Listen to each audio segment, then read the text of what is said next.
Goodfeet.com.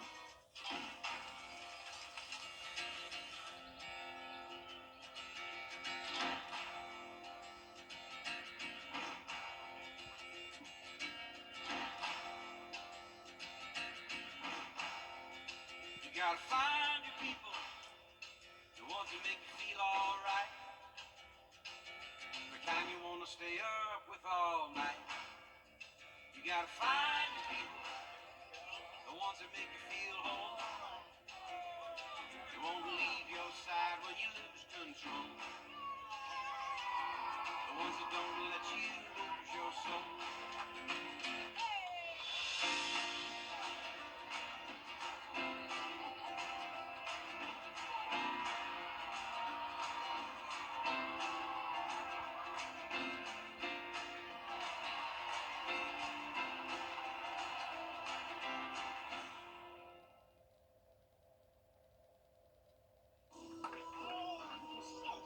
That is what it felt like. People trying to trick me. Feel like you're playing the rig game with insurance after an accident? Good thing I know how to win. That was great. King cares. No doubt King cares. And he got me my fair share. I loved that. One call, that's all. It's true. The first alert team, named best in Georgia.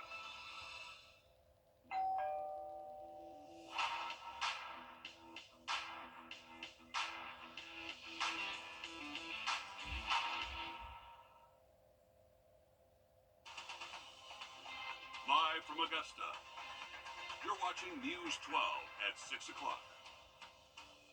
Good evening and thanks for joining us. I'm Wrdw. And I'm Zaina Halliburton. The White House is walking back a memo ordering the immediate freeze of federal grant money. This comes after a judge blocked the order at the last minute yesterday after widespread concern over how a brief pause on funding could impact local governments and nonprofits that rely on federal money. As your Audrey Dickherber reports, nonprofits like Golden Harvest wouldn't have been affected but are still taking a sigh of relief.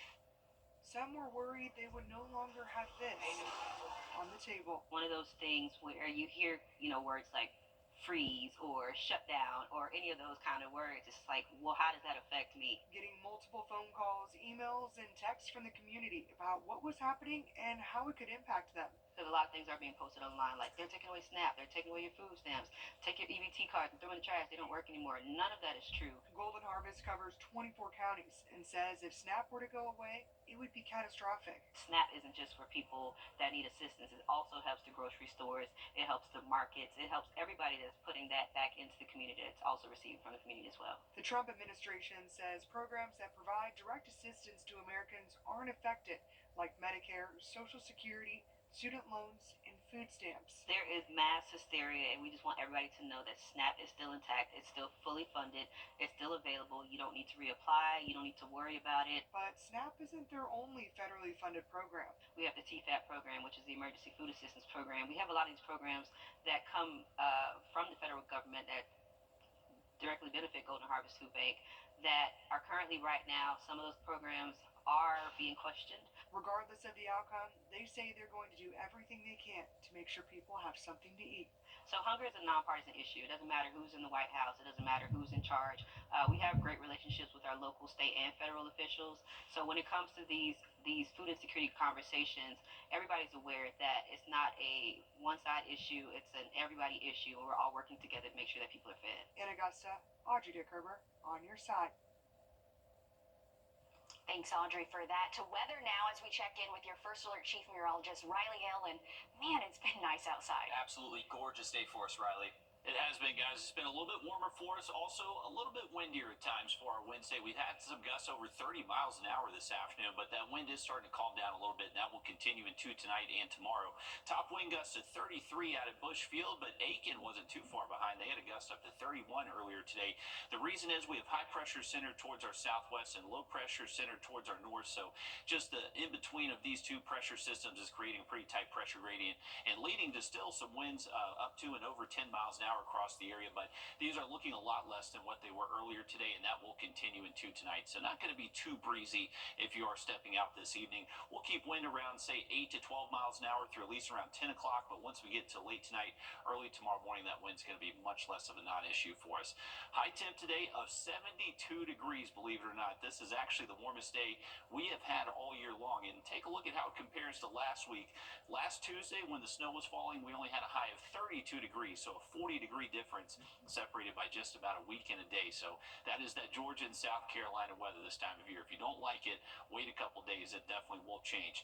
Here's a look at our current temps if you are stepping out. Mid-60s for us here around the I-20 corridor. Same thing around the interior part of Augusta, around 64 North Augusta, 66 in Martinez. Looking good this evening. Temps will stay pretty mild, at least in the 50s up until midnight tonight.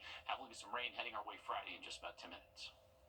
A murder suspect is arrested this afternoon after a car crash with the deputies that ended on Bobby Jones Expressway. Authorities say 18-year-old Tracy Martin was wanted in connection to the murder of R.G. Jones, a homeless woman who died in a shooting last July. Officers say while attempting to arrest Martin, he jumped into a car driven by another person and led deputies through Columbia County on a chase. It ended at Washington Road and Bobby Jones Expressway when the suspect's vehicle hit another head-on. No injuries were reported, and both Martin and the driver are in custody.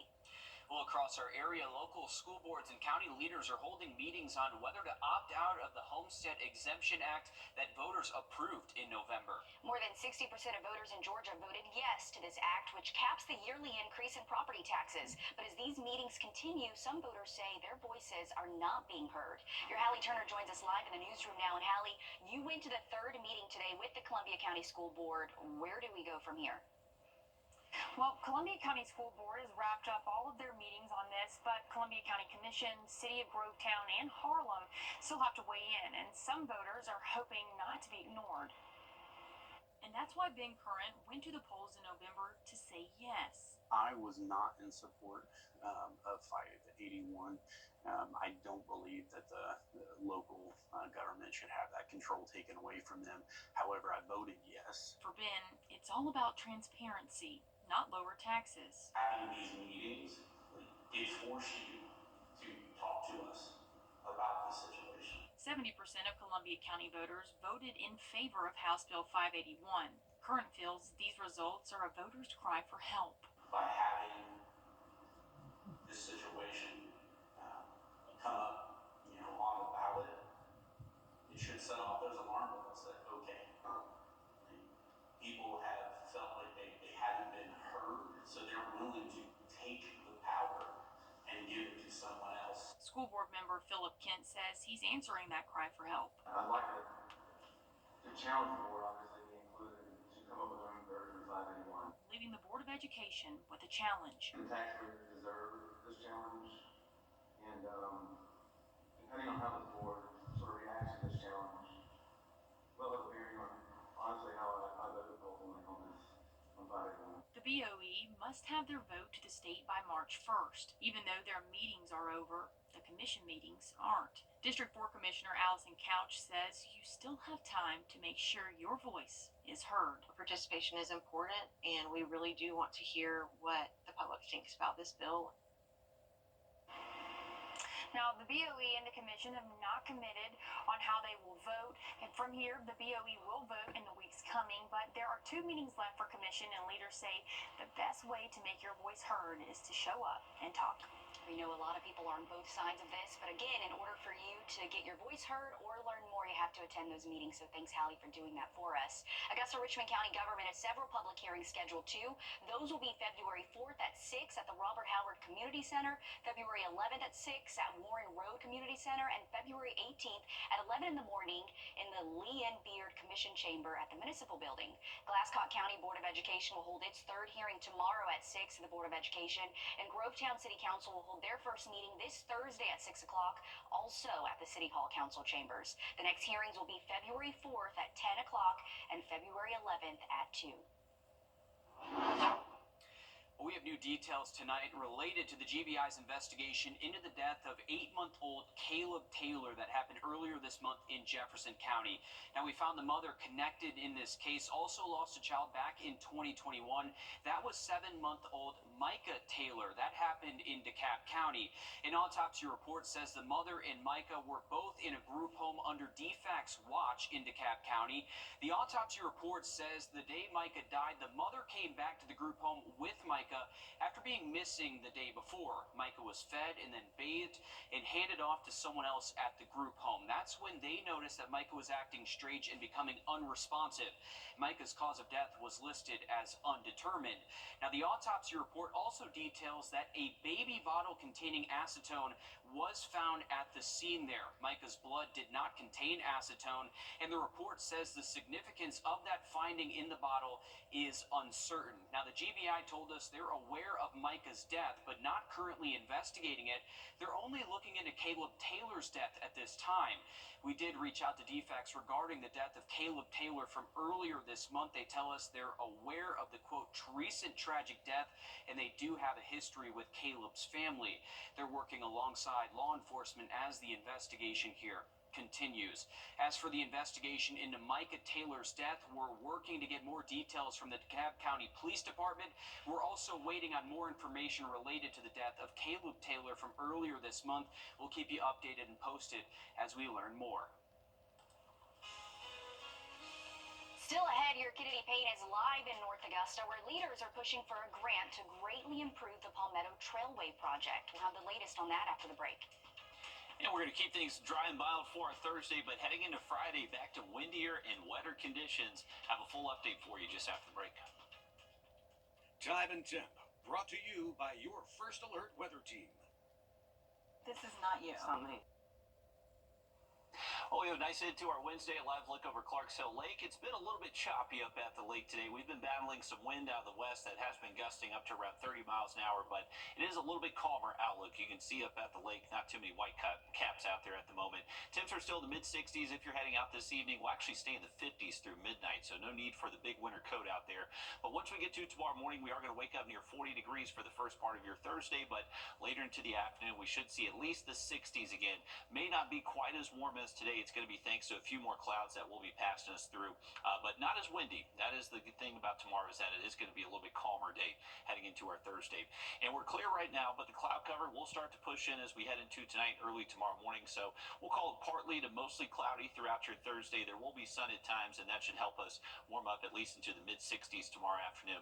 No wet weather in our forecast until we get to Friday. That's going to be our next front moving in from the northwest. So the rain does look likely as we head past the lunch hour on Friday. So any time into the afternoon Friday, be prepared for this line of showers moving through and potentially maybe a thunderstorm. Not expecting severe weather, but there could be just enough of those ingredients to produce a couple lightning strikes, so be mindful of that too on Friday. Once we get later into our Friday night, all this clears us east of us by around, say, 10, 11 o'clock, and then heading into the weekend, it looks beautiful. We're going to hang on to plenty of sunshine Saturday and Sunday, so if you do have outdoor plans for the weekend, looking good to go for that. Once again, for those rain chances Friday, it's going to be mainly into the afternoon, early evening hours. So if you have early plans Friday, it does look mostly dry, but just going to have to watch out for that a little bit later to the day, especially heading home from school, getting off the bus stop. Here's a look at the wind too. Along with that cold front moving through, it's going to bring us some stronger wind than what we saw today. Most likely going to see gusts over 30 miles an hour. So this is definitely a little bit gustier, folks. I would imagine we see at least a lake wind advisory issued, and definitely enough to knock down some of those damaged tree limbs left over from Helene. So be mindful of that later into our Friday. Here's a look at how much rain we could expect. Not expect necessarily a ton. I would say up to a tenth, maybe quarter of an inch for most spots. So this isn't going to be a flooding event by any means. Just a quick line of broken showers and maybe a thunderstorm. Once we get past the weekend, take a look at those high temps next week. 72 Monday and then 75 by next Tuesday. Sounds good, Riley. We're looking forward to those warmer temperatures for sure. To North Augusta now, where your Kennedy Payne joins us live as we speak. The city is holding a public hearing on whether to apply for a grant to improve the Palmetto Trailway project. Kennedy, tell us what this grant could do. Yeah, well, that meeting actually started about 15 minutes ago, but tonight is all about sharing plans and making sure that the city hears from you. Connectivity. Our desire in the future is to be able to take this Palmetto Parkway Trail and connect it to the greenway system that we have. And grow. There are over 5,000 homes planned out in that area where that trail is. Right now, there's not an easy access to this trail. But the city is hoping to change this by applying for the $100,000 Recreation Trails Program grant. It is a very competitive grant. There's $800,000 available for the entire state, and there's probably going to be at least 30 plus cities that we're competing against. This isn't the first time they've applied or gotten the grant, but this time they're asking for something different. Over the past, we've used it to repave our existing greenway. This will be the first time that we've tried to get a trailhead. Upgrades to the trail include an asphalt parking lot, making it ADA accessible, adding a privacy shelter, and a kiosk that gives people information about the trail. And they can walk to places or ride their bike to places versus just using a vehicle. It's about health, it's about economic impact, it's about sustainability. And your feedback is encouraged because participation matters, both in the meetings and on the trails. And you're probably talking about hundreds of users a month versus the greenway that has thousands of users. The end goal is to bring up that number of participants using the Palmetto Parkway Trail. And if you can't make it to the meeting tonight, you can still submit your feedback to Parks and Rec. The application is due February 7th, so just make sure you submit your feedback before then. And what a great resource that could potentially be moving forward if they decide to renovate and make that even more accessible. That's going to be so nice. And like he said, the numbers aren't quite as high as the Greenway, but with this, it could be. Thanks, Kennedy, for that. Well, coming up in sports, the Lady Pack are making history once again, just a month after their flag football team shocked the GHSA. We'll take you inside the Wolf Den coming up next. First Alert Radar, powered by Jim Hudson Automotive Group. Accidents can happen. I assure my clients that they have one job and one job only, and that's to get better. The team here at Chris Hudson Associates is a well-oiled machine. The support staff considers the client's family just like I do. I have a duty as a plaintiff's lawyer to make sure that I beat the insurance company and I get every dollar I can for that client to take care of them. I'm going to fight for my client.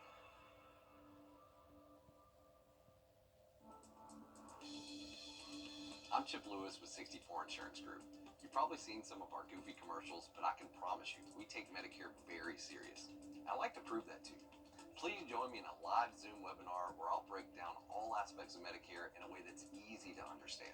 I promise you'll walk away feeling confident and prepared to take the next step on your Medicare journey.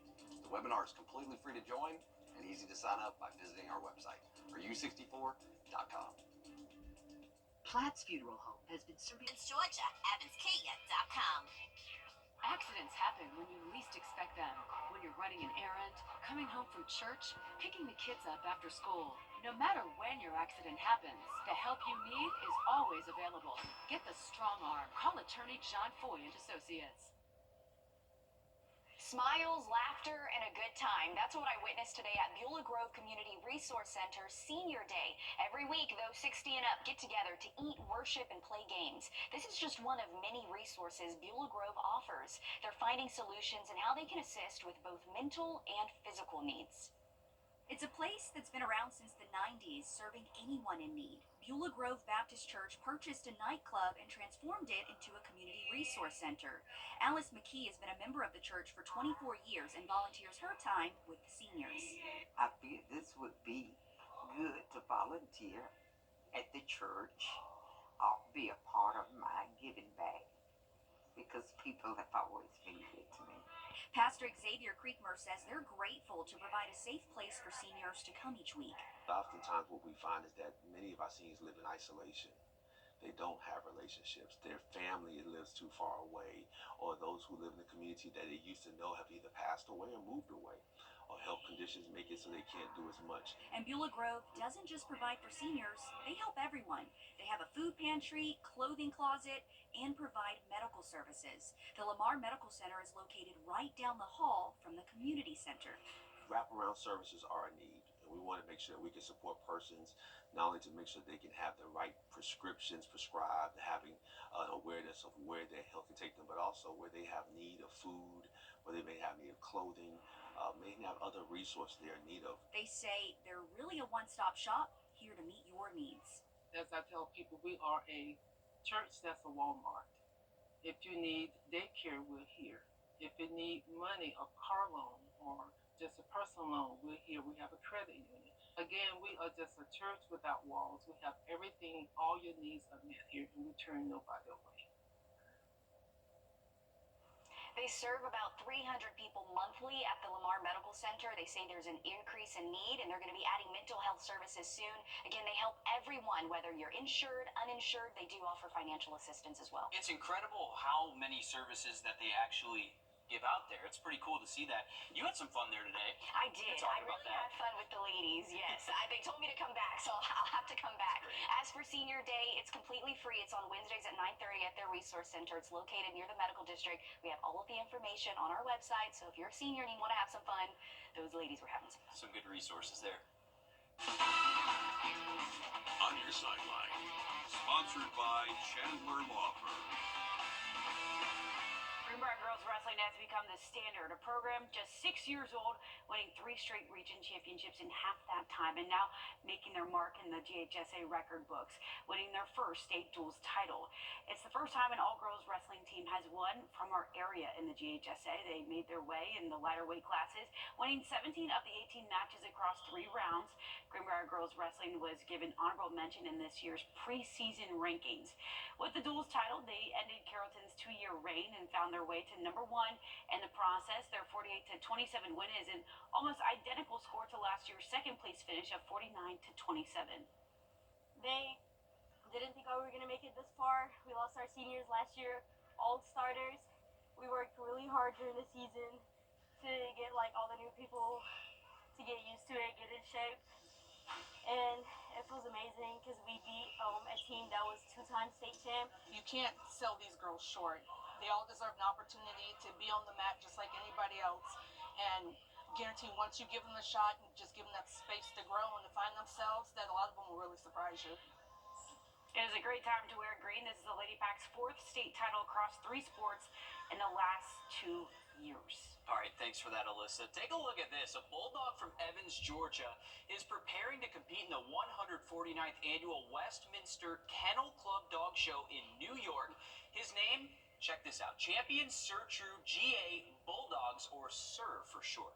As far as competitions go, he's already a champion, which means he's won a certain number of points from competitions, and he's nearly a grand champion. His handler says the Westminster Dog Show will be his first big national show, and hers as well. Thousands of dogs are all competing in this show. The top 210 dogs will advance to the Best in Group competitions, and they will compete for the prestigious Best in Show title. The show takes place from the 8th to the 11th, and a big good luck to Sir True GA Bulldog, representing our area, as well as the dogs. And actually, Sir's mother is also a champion pup. Her name is Champion Shakira Hip Shaker Bombshell. So some incredible names for these 2 pups here who are going to compete. The one's actually going to compete, but yeah, Riley, we were talking about this in the last half hour. I would love to know the names of all the other dogs out there and have those compete as well. That's so creative. I want to watch the Westminster Dog Show just to hear them say those names. Absolutely, for sure. But best of luck to him representing our area. He is a good-looking pup and definitely a DGD for sure. Take a look at our 3-degree guarantee brought to you by Tub Doctor. Our forecast, 69, actual high of 72. That downsloping wind off the Appalachians got us a little bit warmer than what models anticipated, but we accounted for it, and we got within our 3-degree guarantee. So $50 heading towards Prepare for Babies. Having a look at that 7-day forecast just after the break. Thanks for watching News 12 on your side. Ashley's President's Day sale is going on now. Get up to 20% off store-wide. And Hot Buys start at just $2.99. Plus, get 0% interest up to 60 months with no minimum purchase. Only at Ashley. Can you see the difference? Haven Funeral Home and Cremation Services.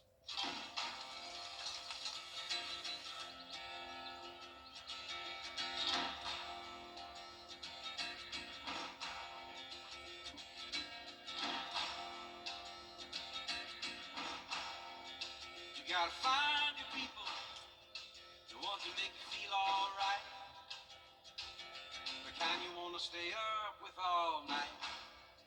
You gotta find your people, ones that make you feel whole. They won't leave your side when you lose control. The ones that don't let you lose your soul.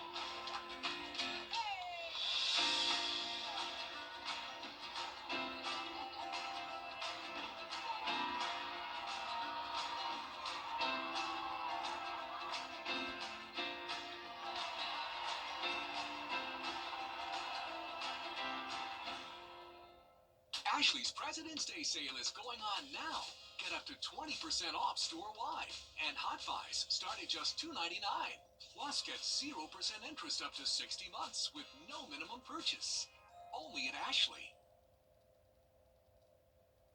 Well, a beautiful look at sunset from our Beach Island camera. We have some exiting cloud cover. We should be mostly clear this evening, but more clouds do start to push in by tomorrow morning. We're at 65 and actually should keep temperatures pretty mild over the next couple of hours. We'll stay in the 60s at least through around 7 o'clock and just gradually drop through the 50s as we head towards the midnight hour. By tomorrow morning, we eventually get down to 40 degrees, so it will be a chilly start to your Thursday. But later tomorrow afternoon, heading home from school, it is going to be another nice day. High temps in the upper 60s and just going to see a few more clouds for your Thursday. And remember that rain does move in by Friday. Clears out, though, for the weekend. Okay, sounds good. Thanks, Riley. We're back live on 26 News at 7. And for News 12 at 10 and 11 o'clock. Thanks for watching.